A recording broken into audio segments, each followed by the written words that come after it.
Hello, my name is Liz Boardman. I'm a Rick Steves tour guide, but I'm also the Program Director for Education with Adventure Programs, also known as EWAP.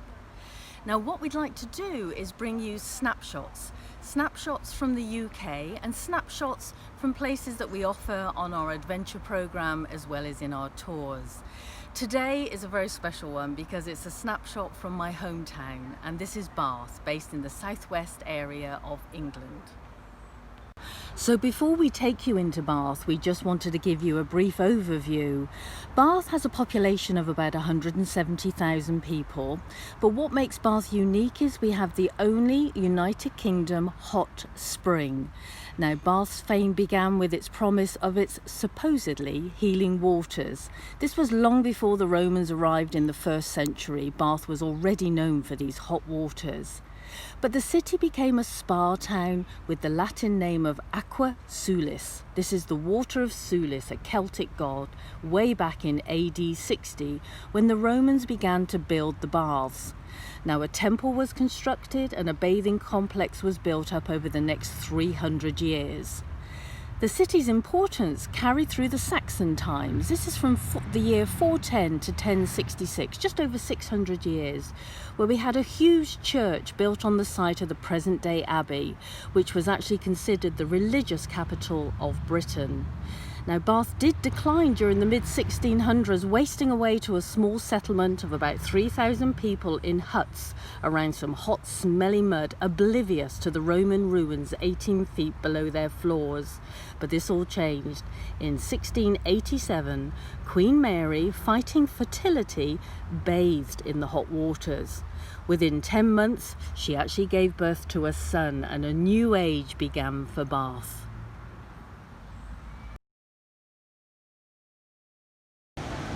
So this is Pulteney Bridge. Now Pulteney Bridge was actually completed back in 1774, and it was a bridge to really connect the city.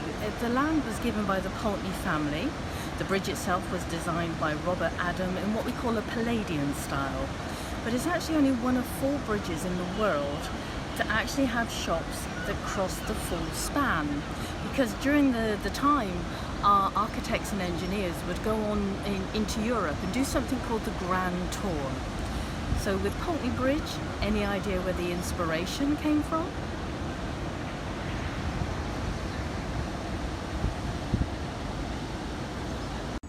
So this is Bath Abbey. Bath Abbey is actually the Church of St. Peter and St. Paul's. It's an Anglican parish church and a former Benedictine monastery. Now, it was originally founded in the 7th century, but like many of our churches, it was rebuilt again during the 12th and 16th century. But Bath is one of the largest examples of Gothic architecture. Now, behind me you can see the doors at the west front, and you may notice the stone carvings of the angels on the ladder. Now, this is angels on Jacob's ladder, as described in the book of Genesis. Many of us like to stand and look at the carvings, and if you do get the opportunity to come and see us, try and find the angels that are falling. But if you want to get a little bit closer, especially to the sky, you can actually climb the steps inside, 212 of them, to take you to the top of the tower. It's 161 feet high, but the views across Bath are stunning.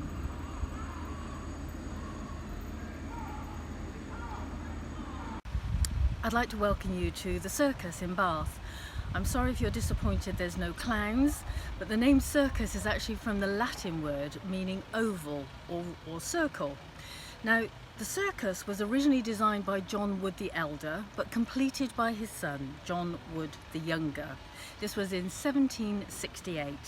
And the circus actually consists of 3 long curved terraces designed to form a circular space. Now, I've already mentioned to you about our architects and engineers of the time who would go into Europe for inspiration, and it's believed that the inspiration for the circus was inspired by the Colosseum in Rome. Now, number 17, the circus, was the home to Thomas Gainsborough, and he used it as his portrait studio. But what you see today is only a fraction of the buildings, because again, as we've said to you, the Georgian architecture, very prominent here in Bath. What you can see are the first 3 levels of a property with the entrance door, This would have been the reception room. Taking us to the first floor would have been the main living room, and taking us to what you think is the third floor would have been the family's bedrooms.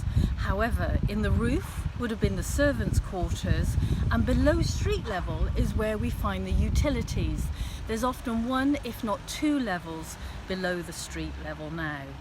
Beautiful place to come and explore, and a really wonderful example of the Georgian architecture of Bath. Now, as you look more closely at some of the buildings here in the circus, you may notice the doors. The doors are actually exceptionally wide, and there's two reasons for this. During the Georgian period is when the ladies wore the huge dresses. We're talking corsets to make their waists 18 inches, but then going out with the hips. And they needed the wide doors to get the dresses out of the house. But the other thing that we have in Bath was the sedan chair. Now, the sedan chair was a way of transporting people in all their finery to the various balls and gambling houses that was making Bath the main entertainment city of the UK. People didn't want to walk in a dirty road, so they would use a sedan chair. Basically, a small box, a man at the front, a man at the back, two pieces of wood along the side so that the box could be lifted by the men and then carried down to the various events taking place in Bath. I can't guarantee a ride in a sedan chair when you visit us, but it will be lovely walking around Bath with you.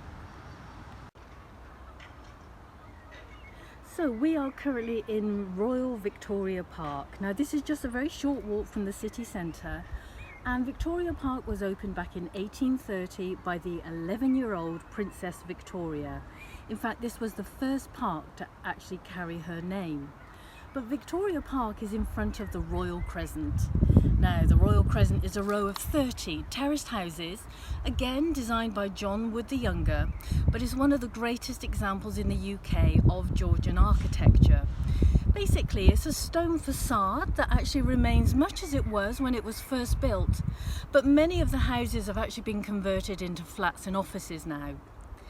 Each original purchase of the 30 terraced houses, you actually bought a length of the facade and then employed your own architect and engineer to actually build the house behind the facade. Now, this type of architecture occurs repeatedly in Bath, and it's called the Queen Anne fronts, the Mary Anne backs. Basically, it looks good at the front. Now, you may have noticed that the houses in the Circus and the Royal Crescent, all the front doors are painted white, except here at the Royal Crescent, number 22. It was back in 1970, the resident, Miss Wellesley Coley, actually painted her front door yellow instead of the traditional white. Now, Bath City Council issued a notice and there was a court case that actually ensued. It actually resulted in the Secretary of State for the Environment at Westminster declaring that the door could remain yellow. Now, since that day, when the accommodation has actually been sold, in the deeds itself, the front door has to stay yellow. I just wanted to tell you about the Bath Blitz. We've been able to show you some of the beautiful architecture here in Bath, but some of this had to be restored right up until the mid-1960s, and this was after damage during the Second World War. We have a term known as the Bath Blitz. This was air raids by the German Air Force on British city of Bath and 4 other British cities as well. This happened during World War II. Now, the city was actually bombed in April 1942 as part of the so-called Baedeker raids, in which the targets were actually chosen for their cultural and historical aspects rather than their strategic or military value. Now, Bath was largely untouched during the Blitz. The German bombers would fly over Bath most nights because they were heading for Bristol. Bristol, with its main docks, is about 25 miles to the west of Bath, so it wasn't unusual for the residents of Bath to hear the air raid sirens go off, warn them of the German bombers, but obviously not feel that they were actually under any threat. However, this changed in April 1942 with the start of the Baedeker Blitzes. Now, these were mounted in response to a step in the effectiveness of the RAF's bombing in March 1942 that resulted in the destruction of the city of Lübeck. So over the weekend of the 25th to the 27th of April, Bath suffered 3 raids from 80 Luftwaffe aircraft which took off from the Nazi-occupied northern France.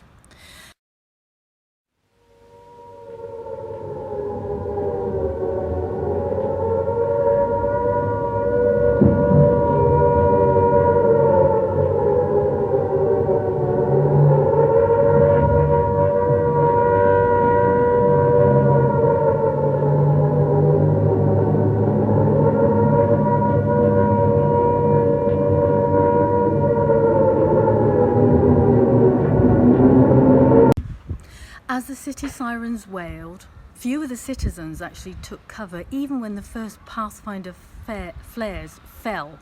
The people of Bath still actually believed that the attack was destined for nearby Bristol. We didn't take cover. Now, the first raid struck just before 11 p.m. on the Saturday night and lasted until 1 a.m. The German aircraft then returned to France, refueled, rearmed and returned at 4:30 a.m. Now, Bath was still on fire from the first raid, making it easier for the German bombers to actually pick their target. The third raid, which actually lasted for about 2 hours but caused most of the damage, commenced in the early hours of the Monday morning. The bombers actually flew low over Bath itself to drop their high explosive and incendiary devices and then returned to rake the streets with machine gun fire. Now, just under 500 people were actually killed, another 1,000 people were injured, over 19,000 of the buildings were actually affected, of which over 1,000 were seriously damaged.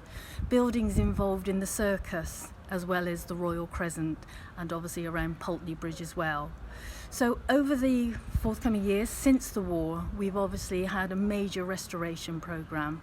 So when you come and visit us in Bath today, the only evidence you'll see of the Baedeker raids are some of the buildings still carry the shrapnel damage that was done by the German bombers.